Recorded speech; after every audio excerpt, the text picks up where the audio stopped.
नमस्कार दोस्तों, excellent point coaching centre से मैं आपका फिर से एक बार स्वागत करता हूं। जैसे कि हमने आधुनिक इतिहास शुरू कर दिया और इतिहास का आज क्या है, भाग 20, जो किससे संबंधित है, अंग्रेजों से। इससे पहले हमने क्या पढ़ा था, जो पुर्तगालियों की राजनीति, किस तरीके से उन्होंने भारत में प्रवेश किया और भारत की खोज की, और उसके बाद में किस तरीके से पुर्तगालियों ने क्या जो नीतियां चलाई थी, blue water policy, Mary craft policy, और उसके बाद में इन्होंने किस तरीके से मुंबई को दहेज में किसे दे दिया था, अंग्रेजों को दे दिया था। तो उसके बाद में जो पुर्तगालियों के बाद में जो भारत में प्रवेश किया वो किसने किया था, डचों ने। और डच के बाद कौन आया, वो अंग्रेज। तो आज जो हम पढ़ने जा रहे हैं वो क्या पढ़ने जा रहे हैं, अंग्रेज। और बिल्कुल एकदम बिल्कुल स्टार्टिंग से अंग्रेज। अंग्रेज जैसे कि अंग्रेज जो यूरोप महाद्वीप है, इस यूरोप महाद्वीप में बहुत सारे क्या थे, छोटे छोटे देश थे। और इन देशों में क्या थे, पुर्तगाली, ब्रिटेन, लंदन, जो जैसे शहर थे वो सब किस में थे, वो यूरोप में थे। डच जो नीदरलैंड के निवासी थे, नीदरलैंड भी कहाँ था, वो यूरोप में ही एक देश था। तो वहां पे क्या होता था, जो ये यूरोपवासी जो थे जितने भी, ये क्या करते थे, अगर किसी भी देश का कोई भी सदस्य या कोई भी व्यक्ति किसी दूसरे देश में व्यापार करने जाता था, तो साथ के साथ धीरे धीरे क्या अन्य लोगों को, अन्य देशों को ये पता चल जाता था। और इसी तरीके से वो क्या करते थे, दूसरे देश के लोग भी क्या उनके साथ में वो व्यापार करने के लिए अन्य देशों में पहुंचना प्रारंभ कर देते थे। और इसी में ही आया था एक अंग्रेज, सॉरी ब्रिटेन।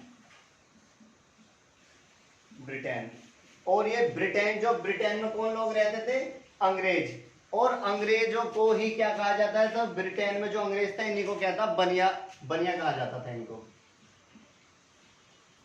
बनिया कहा जाता था इनको। क्यों? क्योंकि ये क्या करते थे, ये जो अंग्रेज थे इन्होंने भारत पे तो क्या किया था, राज किया था, लेकिन इससे अलग हटके इन्होंने और भी जितने भी अलग अलग देश थे उसमें भी क्या करा, इन्होंने राज किया था और वहां पे व्यापार किया था इसको। तो जो व्यापारी अधिक होते हैं उन्हीं को क्या कहते हैं, बनिए। तो ब्रिटेन के जो अंग्रेज थे इनको क्या, बनिए की संज्ञा दी गई थी इनको। जो ब्रिटेन था, तो उससे पहले हमने जो भारत की राज्य व्यवस्था देखी, भारत की स्थिति देखी किस तरीके थी। तो अगर इस तरीके से देखेंगे हम,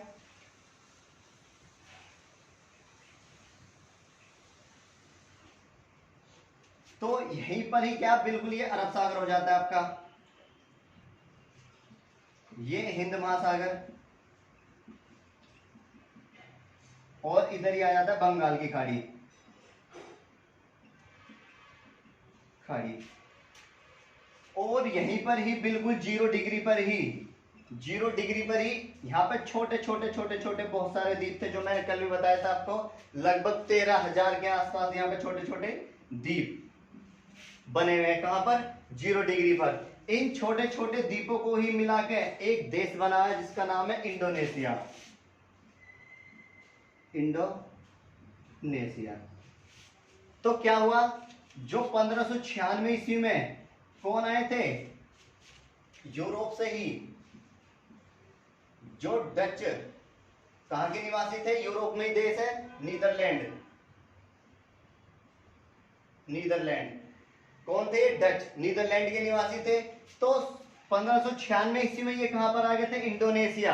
और इंडोनेशिया में क्या करते थे, ये व्यापार करते थे, और व्यापार के बाद में क्या करते थे यहाँ पर, और व्यापार करने के बाद में ये देखो, दुनिया में सबसे अधिक मिर्च मसाले जो होते हैं वो भारत से भी अधिक कहां पे होते हैं, वो इंडोनेशिया में। लेकिन जब भारत में मिर्च मसाले का व्यापार कौन करते थे, वो पुर्तगाली। क्योंकि जो वास्को डी गामा आया था 1498 ईस्वी में, फिर 1502 में पूरी कंपनी आई थी यहाँ पे, इस तरीके से इन्होंने व्यापार स्थापित किया था।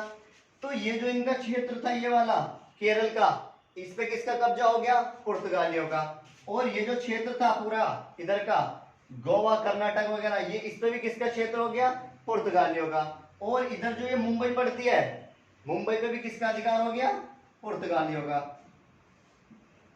पुर्तगाली का। तो इन तीनों क्षेत्र पर अधिकार होने के साथ साथ इन्होंने जो इधर पश्चिम बंगाल पड़ता है, और पश्चिम बंगाल में जो इन्होंने हुगली पे भी अपना अधिकार पूरी तरह से यहाँ पे जमा लिया था पुर्तगालियों ने। तो ये जो डच आए तो ये भारत में क्यों आए? क्योंकि मिर्च मसाला करते थे, मिर्च मसाले का व्यापार तो ये इंडोनेशिया से करते थे, तो भारत में ही क्यों आए ये? तो हुआ ये, जब ये यहाँ से इंडोनेशिया से मिर्च मसाले का प्रयोग करते थे तो ये मिर्च मसाले का यहाँ से तो प्रयोग करते थे, व्यापार करते थे, लेकिन इससे अलग हटके 1596 में इंडोनेशिया आए और आने के बाद में तुरंत ही यहाँ पे पड़ता है तमिलनाडु। तमिलनाडु, और तमिलनाडु को क्या दक्षिण भारत का मैनचेस्टर कहा जाता है। और यहीं पे ही बताते हैं कि इस जो जितने भी सूती वस्त्र होते हैं,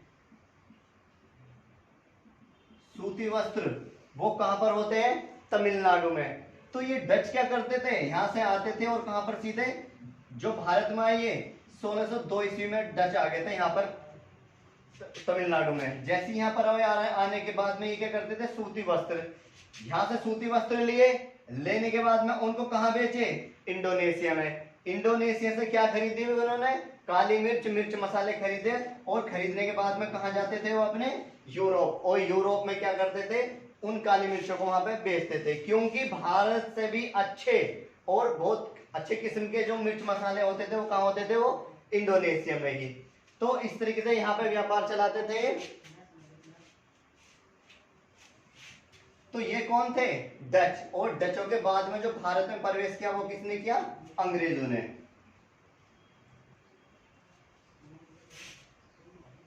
और एक चीज और बता देता हूं मैं, जो नीदरलैंड है, नीदरलैंड की एक राजधानी है एम्स्टर्डम।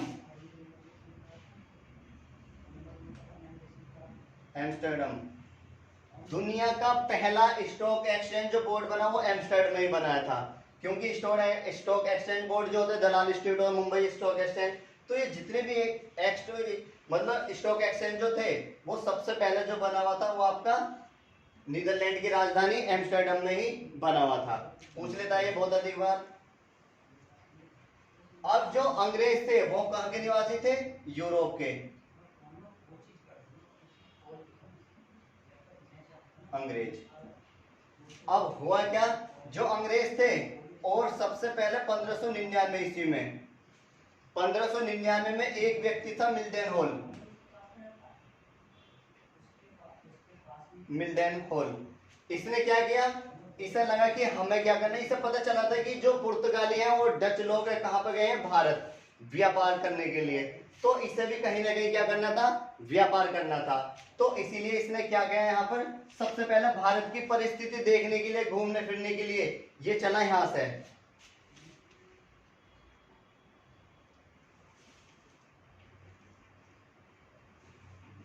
तो जैसे ही यहां से चला और आने के बाद में जब ये भारत में आया तो पूछ लेता है कि भारत में आने वाला प्रथम अंग्रेज जो था वो कौन था? मिल्डेनहोल। लगभग कब आया ये? 1599 ईस्वी में। और 1599 ईस्वी में जो उत्तर भारत में इधर, क्योंकि इधर कौन थे? यूरोपवासी, जो पुर्तगाली थे वो यहाँ पे थे। और यहाँ का उत्तर भारत में ही जो वंश चल रहा था वो कौन सा वंश था? मुगल वंश। और मुगल वंश में भी कौन? जो अकबर। अकबर।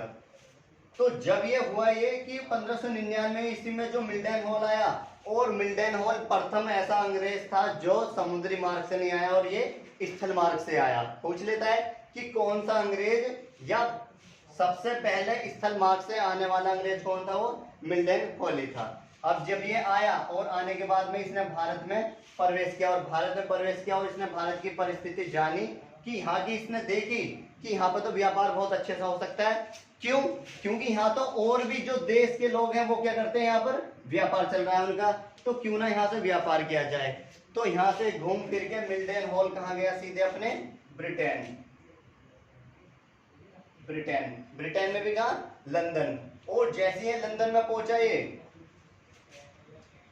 पहुंचने के बाद में अब उस समय 1599 ईस्वी में ही कुछ लोग 271 लोग, एक कंपनी की स्थापना की गई। और कंपनी कौन सी? East India company. East India company की स्थापना की गई। इसमें कितने सदस्य थे?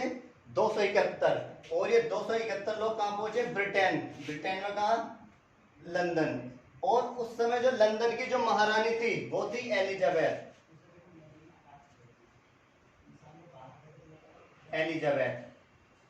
तो हुआ ये, जब ये 271 और 1599 में, मतलब 31 दिसंबर 1599 ईस्वी में रात का समय था और यहाँ पर न्यू ईयर की पार्टी सेलिब्रेट की जा रही थी। तो हुआ यही, यहाँ पर ये 271 लोग पहुंचे लंदन महारानी एलिजाबेथ के पास में, और इससे इन्होंने क्या कहा कि हमें व्यापार करना है। कहाँ पर? क्योंकि जो भारत पड़ता है, भारत का पड़ता है, और इस तरीके से यहाँ पर क्या है, ये ब्रिटेन, और ब्रिटेन के भी कहाँ है, बिल्कुल भारत का है, ये पूर्व साइड में। तो इन्हें क्या, इन्होंने कहा कि हमें कहाँ जाना, पूर्व की साइड में जाना व्यापार करने के लिए। पूर्व मतलब ईस्ट की साइड में। तो हुआ यही, यहाँ से एलिजाबेथ ने इनकी बात तो सुनी, लेकिन इनको व्यापार करने की अनुमति नहीं दी यहाँ पर। और हुआ यही, यहाँ से 1 साल बाद ही महारानी एलिजाबेथ ने इनकी जो कंपनी का जो फरमान था वो सारी बातचीत एक पत्र में पढ़ी, और पढ़ने के बाद में लगभग 31 दिसंबर और 1600 ईस्वी में, 31 दिसंबर 1600 ईस्वी में जो एलिजाबेथ थी, एलिजाबेथ ने इन 271 लोगों को क्या, व्यापार करने की अनुमति दे दी। और इन 271 लोगों में जो थे, जो 26 लोग थे, ये अच्छे पद पे थे इसमें, क्योंकि यही सारे इनको चलाने वाले थे 26 लोग, कि अगर किसी व्यक्ति को छुट्टी चाहिए तो वो सबसे परमिशन लेता था यहाँ पर 26 के 26 से। तो इस तरीके से इनको व्यापार की करने की अनुमति दे दी, लेकिन कितने वर्ष के लिए? 15 वर्ष के लिए। सिर्फ और सिर्फ इनका जो मतलब था, भारत में सिर्फ और सिर्फ व्यापार करना था, ना कि भारत को गुलाम बनाना था इनको। तो हुआ ये, जब ये यहाँ से चले तो 1600 ईस्वी में, 1601 ईस्वी में, 1601 ईस्वी में जब यहाँ से चले, और 1601 ईस्वी में ये पहुंचे कहाँ पर? सीधे यहाँ पर इंडोनेशिया। जैसे इंडोनेशिया पहुंचे, और पहुंचने के बाद में, क्योंकि उस समय जो यहाँ पर शासक था, कौन था? मुगल वंश का अकबर। और अकबर कैसा था? एक मुगल वंश का सबसे निरक्षर व्यक्ति और अनपढ़ व्यक्ति जो था वो अकबर ही था। तो अकबर के समय में इन्हें लगा कि अगर हम इससे व्यापार की अनुमति लेने जाएंगे तो यह हमें व्यापार की अनुमति कभी भी नहीं देगा। तो इसको देखते हुए इन्होंने क्या करा, अकबर की मृत्यु का इंतजार किया, और 1601 ईस्वी में कहां पर आ गए? इंडोनेशिया। इंडोनेशिया में आए और यहाँ पर कुछ दिन यहाँ पर रुके, और रुकने के बाद में इधर श्रीलंका और इधर चाइना वाइना घूमते हुए, और लगभग 1604 ईस्वी में, 1604 ईस्वी में ये कहां पर आ गए? सीधे भारत में। और भारत में किसका इंतजार कर रहे थे? ये अकबर की मृत्यु का। धीरे धीरे हो यही, और अकबर की क्या हो जाती है यहाँ पर? 1605 ईस्वी में मृत्यु हो जाती है अकबर की। जैसी अकबर की मृत्यु हुई, अब इनका ये जो अंग्रेज थे, इनका घुसना भारत में निश्चित तय था कि अब हमें व्यापार करना है, तो कहां से करना है? वो भारत से करना है। तो हुआ यही, यहां से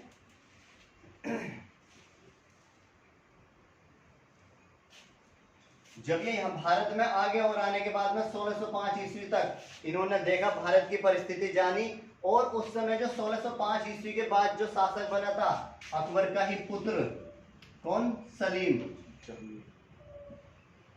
सलीम, जिसका वास्तविक नाम आगे जाके क्या पड़ा? जहांगीर।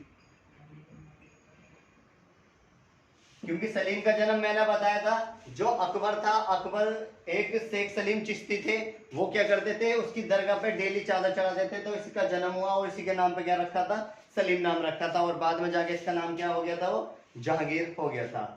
और जहांगीर, जैसे ही अकबर की मृत्यु हुई 1605 ईस्वी में, जहांगीर एक ऐसा शासक था, ये बिल्कुल इसे मुफ्त में मिला था भारत, मतलब बिल्कुल कुछ करने की जरूरत नहीं पड़ी। तो इसे जब किसी को कोई चीज मिलती है तो वो मेहनत करता नहीं, काम धंधा कुछ करता नहीं है, क्योंकि सब मुफ्त में मिला, तो ये बिल्कुल खाने पीने पे मस्त रहता था जहांगीर।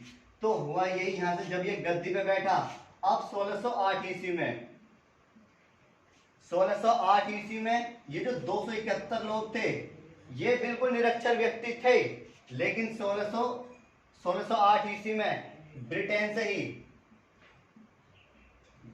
ही एक व्यक्ति निश्चित किया गया 1608 ईस्वी में, कैप्टन हॉकिंस को नियुक्त किया गया। क्यों?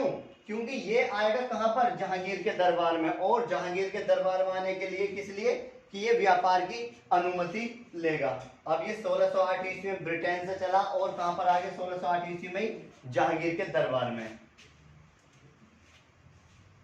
जैसे ये जहांगीर के दरबार में आया, और जहांगीर कैसा था, एक मदिरा पान करने वाला, और ये क्या करता था, सुबह उठा पी, दोपहर को खाना वाना खाया फिर पी, शाम को दोस्तों के साथ टहलने गया फिर पी, रात को खाना खाया फिर पी, और रात को सोया फिर पी। तो ये 24 घंटे क्या पीने में ही मस्त रहता था, इतनी मदिरा का पान करता रहता था। तो इसने कहा भी था कि मैंने शराब के एक प्याले के चक्कर में अपना पूरा महल, मतलब पूरा राजपाट किस अपना ऐसे ही मैंने गवा दिया था। तो ये ऐसा शासक था कौन, जहांगीर।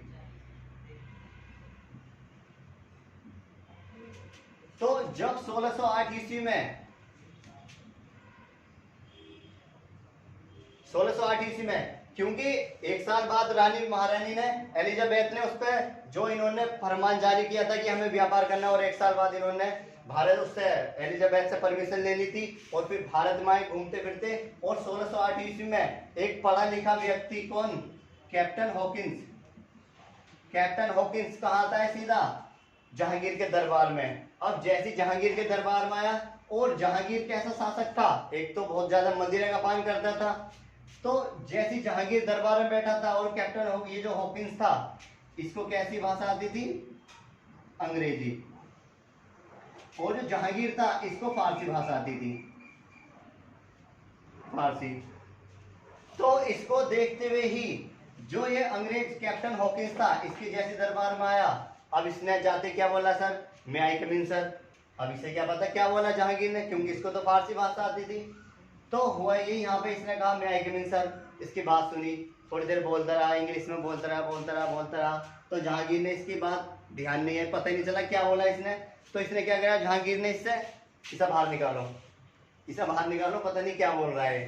तो यहाँ से कैप्टन हॉकिंस को क्या, यहाँ से 1608 ईस्वी में इसको यहाँ से राजमहल से बाहर निकाल दिया जहांगीर ने। जैसे इसको बाहर निकाला, अब ये जो कैप्टन हॉकिंस था, इसे लगा कि व्यापार की अनुमति तो हमें इससे लेनी है। तो इसने क्या करा,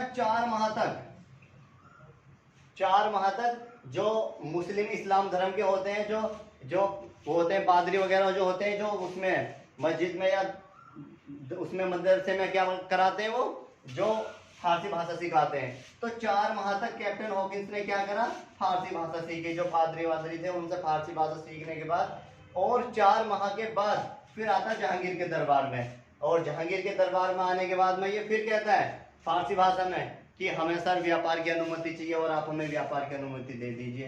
तो यहाँ पे जहांगीर ने व्यापार की अनुमति तो नहीं दी ने, लेकिन इससे कहा कि आप अपनी कोठी स्थापित कर सकते हो, मतलब आपको रहने के लिए एक स्थान मिलेगा, आप उसमें अपना रह सकते हो। तो इसने सोचा कैप्टन हॉकिंस से, चलो कुछ तो मिला।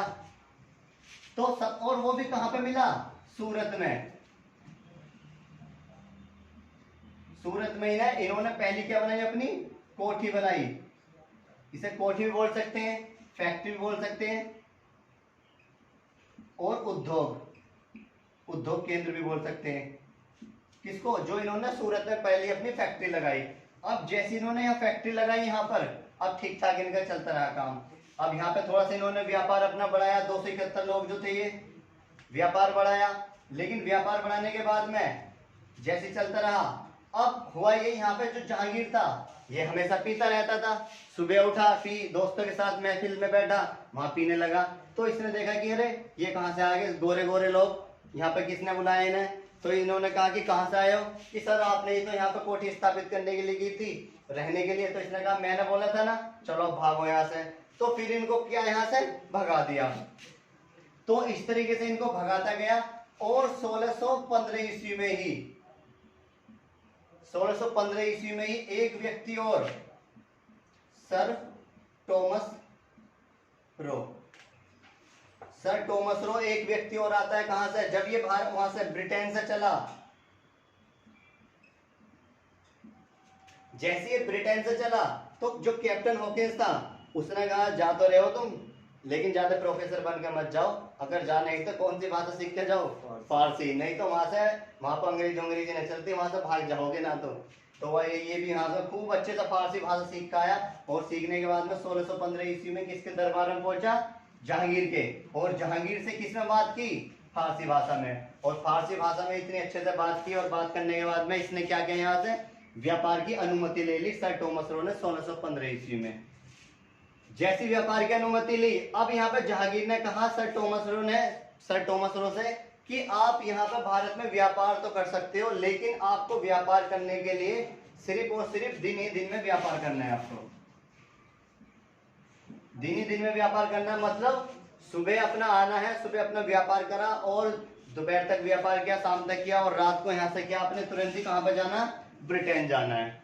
अब इसे एक बात तो बताओ पागल को, कितने दिन तो वहां से ब्रिटेन से यहाँ आने में लग जाते हैं, और सुबह आ रहे हैं, रात को जा रहे हैं, तो ऐसा तो है नहीं कि हाँ सुबह गए पहुंच के तुरंत ही, थोड़ा समय तो लगता है। तो इन्होंने सोचा सर टॉमस रो चलो कुछ तो अनुमति मिली, उसे भी देखेंगे आगे के लिए, कुछ अच्छी पॉलिसी चलाएंगे जिसके अनुसार ये हमें और भी आगे के लिए कुछ बातें करेगा। तो इसको देखते हुए अब जब ये सुबह आते थे, व्यापार चलते था इनका, व्यापार करते थे ये अंग्रेज यहाँ पे भारत में, तो जैसी व्यापार चलता था, अब हुआ यही, अब बेचारे आते थे व्यापार करके, और व्यापार करके कहाँ जाते थे? अपने बोट में बैठे, नाव में बैठे, और समुद्र में घूमे फिरे यहीं पर ही पास में जाके, और अगले दिन फिर सुबह आ गए। तो इससे ये बहुत ज्यादा दुखी हो गए ये जो व्यापारी थे जहांगीर से, क्योंकि ये सुबह कहता था सुबह आओ और शाम को अपने ब्रिटेन भाग जाना, इस तरीके से व्यापार करना। तो अब ये बहुत ज्यादा परेशान हो गए कि इस तरीके से तो हमारा व्यापार नहीं चलेगा। तो कुछ लोग इसके दरबार में पहुंचे जहांगीर के। अब पहुंचे, उन्होंने कहा कि सर हम यहाँ पे व्यापार करते हैं, लेकिन हम जैसे जाते हैं तो हमारा सामान क्या वो चोरी कर लेते हैं लोग, और हमें धमकाते हैं, और कहते हैं कि हमने उनसे बोला कि हमें जहांगीर सर ने क्या किया, यहाँ पे व्यापार करने की अनुमति दी है। तो वो तो उल्टा क्या कह रहे थे कि कौन जहांगीर वागीर, हम न जानते किसी को भी, ऐसा ऐसा, यहाँ से भागो। तो यहाँ पे जहांगीर ने कहा चलो ऐसी बात है तो ठीक है, आप क्या करो, भारत में पूरे दिन पूरी रात अपना व्यापार कर सकते हो। तो इस तरीके से जो अंग्रेज थे यहाँ पे ये क्या करने लगे, फिर ये व्यापार करने लगे।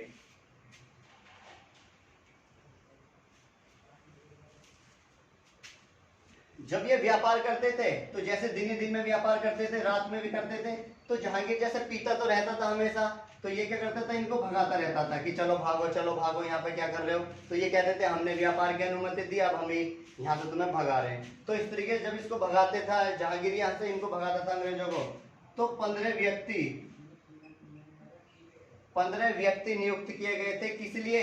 जो जहांगीर को मनाने के लिए। तो ये 15 व्यक्ति आते थे, एक एक करके आते रहे, और यहाँ पे जहांगीर को ये मनाते रहे थे। और मनाने के बाद में और धीरे धीरे क्या हुआ, मैंने कल आपको बताया था कि फिर 1661 ईस्वी में क्या हुआ था, जो पुर्तगाली और अंग्रेजों के बीच क्या हुआ था, एक झगड़ा हुआ था, और उस झगड़े में जो पुर्तगालियों ने मुंबई को दहेज में दे दिया था, किसको?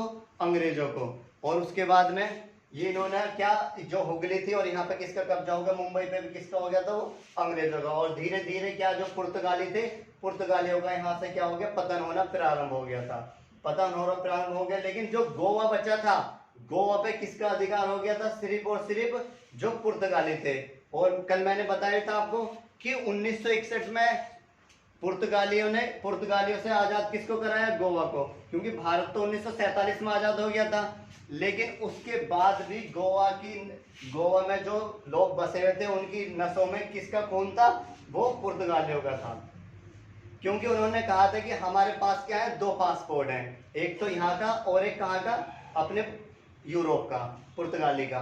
तो हुआ ये यहाँ पे इसीलिए यहाँ पर 1987 ईस्वी में 1987 ईस्वी में और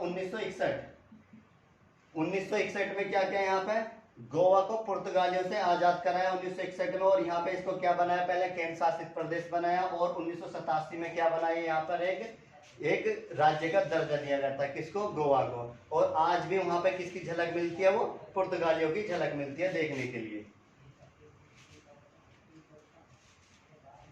तो ये कौन थे, अंग्रेज। तो अंग्रेज थे, नीचे कौन थे, पुर्तगाली। अब पुर्तगाली क्या कर रहे थे, धीरे धीरे क्या करते थे, क्योंकि अंग्रेजों से और जहांगीर के अच्छे संबंध तो थे, लेकिन इतने नहीं थे जितने पुर्तगालियों से। क्योंकि पुर्तगाली क्या करते थे, यहाँ पे जहांगीर के दरबार में पहुंचे, और जहांगीर क्या करता था क्योंकि जहांगीर की जो पहली पत्नी थी मानाबाई, जो आमेर के राजा भारमल के उसमें से रिलेशन में से थी, तो मानाबाई ने पहली पत्नी ने क्या कर दी थी, इसकी आत्महत्या कर ली थी कुएं में कूद के, जहर दे के, जहर खा के। तो इसीलिए ये बहुत ज्यादा दुखी भी रहता था, क्योंकि इसकी जो दूसरी पत्नी थी नूरजहां, वो इससे बहुत ज्यादा परेशान थी, क्योंकि वो इससे कहती थी क्या कि मदिरा मत पियो, शराब मत पियो, लेकिन ये छोड़ता नहीं था, ये से छूटती नहीं थी। तो पुर्तगाली क्या करते थे, यहाँ से पहुंचे थे इसके दरबार में, उन्होंने कहा हम आपके लिए क्या लाए हैं, एक दवा लाए हैं, और जिसको आप दवाई खाते ही क्या कर सकते हो, आप यहाँ से ये दारू शराब छोड़ सकते हो। तो यहाँ जहांगीर को क्या करा इन्होंने, जो तंबाकू था, तंबाकू में क्या कर दिया, अच्छा चूना मिला के और उसमें बढ़िया करके और मिला के और सीधा कहाँ पर डाल के नीचे ये इसने दबाया, और जैसे इसने दबाया अब इसका दिमाग बिल्कुल एकदम फ्रेश हो गया। तो इसने कहा कि ये कहाँ से लाते हो, कि हम ये यूरोप से लाते हैं। तो इसने कहा कि चलो आज से इसको कहाँ पर उगाओ, भारत में। तो पूछ लेता है कि भारत में तंबाकू की खेती का प्रचलन किसने किया, पुर्तगालियों ने किया। किसके शासनकाल में किया, तो वो जहांगीर के शासनकाल में किया था। तो इस तरीके से ये तंबाकू चला, और आज देखते भी होंगे आप, जो छोटे छोटे बच्चे और बड़े भी जितने भी हैं, ज्यादातर लोग क्या करते हैं, जिसके भी मुंह में मिलता है तंबाकू मिलता है। आते हैं हमारे यहाँ पे भी सुबह के टाइम कई माह से, वो जो क्या दबा रखते हैं यहाँ पे डाल के नीचे तंबाकू, तो वो यहीं से वो प्रारंभ हुआ था तंबाकू। तो इसके पिता कौन थे, अकबर। अकबर, जो अकबर था, अकबर इन पुर्तगालियों से बहुत अच्छे संबंध थे, क्योंकि अकबर को क्या था, बहुत ज्यादा कहानी सुनने का बहुत शौक था। इतना कहानी सुनने का शौक था, क्योंकि ये कभी किसी धर्म के लोगों को, कभी किसी धर्म के लोगों को डेली बुलाता था, इसलिए कि उसकी कहानी सुनने के लिए। तो इतना कहानी सुनने का शौक था, इसे रात को नींद भी नहीं आती थी, बस इसको सुबह और रात को, मतलब जब भी कहानी सुनने का बहुत अधिक शौक था। तो इसीलिए कहानी सुनने का अधिक शौक था। तो सिखों के रामदास गुरु थे, और इन्होंने कहानी सुनने के उपलक्ष्य में अकबर ने रामदास को कितनी 500 बीघा जमीन कहां पर दी, अमृतसर में, अमृतसर में दी। और यहीं पे क्या बनाया, यहाँ पे जो रामदास है इन्होंने क्या बनाया, यहाँ पे स्वर्ण मंदिर, स्वर्ण मंदिर। तो स्वर्ण मंदिर में जो जमीन दी थी वो किसने दी थी, वो अकबर ने दी थी 500 बीघा। किसको, रामदास को। कहां पर है स्वर्ण मंदिर, अमृतसर, पंजाब में ही। तो अकबर इतना कहानी सुनने का शौक था कि एक बार बताते हैं कि जो रामदास थे, रामदास के गुरु बहुत अच्छे कहानी सुनाते थे, इतनी कहानी सुनाते थे, और ये संगीत भी अच्छा बजाते थे वो, जो इनके गुरु थे।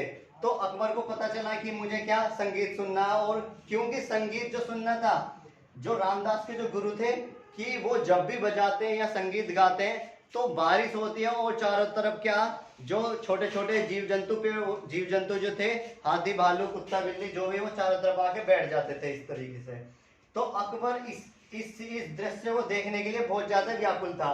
तो इसको देखते हुए अकबर किसके पास गया था, रामदास के पास, कि मुझे आपके गुरुजी से मिलना है, जो ये अच्छा संगीत बजाते हैं और अच्छी कहानी सुनाते हैं, मुझे उनसे एक बार मिलना है।